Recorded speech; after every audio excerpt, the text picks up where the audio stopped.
Is day trading a scam? A lot of people feel like day trading is a scam, you feel me? People be like, you can start with $1,000, you feel me? And then in the next video, they'll literally tell you like, well, I just made 5K in 5 minutes. That's real misleading. So a lot of people feel like day trading is a scam, but really it's not. The reason why day trading is not a scam is because they have a lot of successful people that actually day trade. You got people like Richard Dennis, Marty Zwick, I don't know exactly how you say his name, if I'm saying his name right, but they have a lot of actual traders that are profitable. The thing is, people have unrealistic expectations of trading. That's the whole problem. The realistic expectations you need is to slightly beat the market. If you have the mindset that I can slightly beat the market with trading, then you will be successful. But for you to think you're going to turn 1K to 100K in a couple trades, you're damn wrong. Because why? The only way you can do that is by over leveraging. And even with over leveraging, you still wouldn't be able to do that. But the whole point of trading, to being a successful trader, is to have low risk. And the only way to have low risk is to risk 1 to 2% on your account.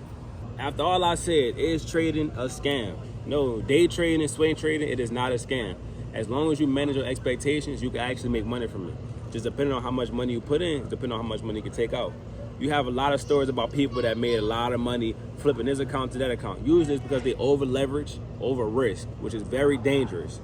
If you want to play with money and risk your money, hey, but the goal is to always risk 1 to 2%, especially for all my new people that don't know what you're doing. The best thing you could be doing is learning how to trade. So you might be wondering, okay, I know trading is not a scam. How can I actually be successful with trading? It comes down to 3 things: a good strategy, great risk management, and great psychology. If you have those 3 things, you will be a successful trader, as long as you can stick to those rules, of course. So you might be saying, what is a good strategy, Zay? Well, I'm gonna give you one right off the rip, right? I'm gonna give you everything you need right now to be a successful trader. All you have to do first is find you a good trend following system. This basically means if the market is going up, you need to be going long. The market is going short, you need to be going short. Simple as that. Follow along with the trend.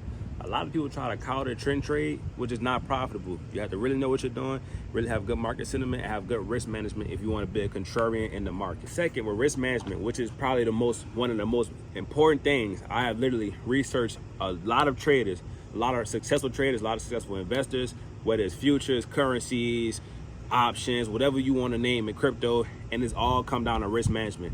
Every successful trader I've ever heard from every endeavor, old and young, has been risk management. If you over leverage trying to flip 1,000 to 100,000 in 3 trades, you're going to blow your account guaranteed. That is why you're not successful, because you're over trading. Well, you might be like, Zay, I mean, God damn it, bro. Like, I got a $1,000 account, bro. I mean, even if I made a 10% returns, $100 over the year, what the hell am I supposed to do? That's why they have stuff like prop firms. You have to be smart. There's a bunch of ways you can get funding. You can use credit, whatever. Once you feel like you have a good enough system and you feel like risking your money, you can borrow money from other people. There's a lot of ways to get you funding. It's a lot of ways. But you have to first believe in yourself in order to get that funding. And last but not least, psychology, right? Psychology is one of the most important things that people underlook. Why? Everybody say psychology this, psychology that. Psychology is simply, what is your perception about trading, right? So if your perception about trading is, I'm trying to flip $1,000 account to $100,000 account, so I'm scared to lose money. If your perception is, I'm trying to win 100% of the time and never lose a trade, if you have any of these false beliefs, that means you don't understand the market. Psychology is just, I understand the market. Psychology is knowing I will lose, because it is a game of probability. So if I figure out the probability game, then I know if my strategy performs at a 70% return, all I have to do is have a certain risk to reward and I will make money. So if I know this is a game of probability and I know that all I have to do is manage my risk, then I will go into each trade knowing that I don't know what the hell the market is going to do, but I know over time I will eventually make money, and that's all that matters. And before I forget, if any of you want to learn how to invest, swing trade, day trade, or anything, I literally give you video courses for free. Just click the link in my goddamn bio, bro. That's all you got to do. So, to finally end all the video, is swing trading, is day trading a scam? Only if you perceive it to be. I'm gone.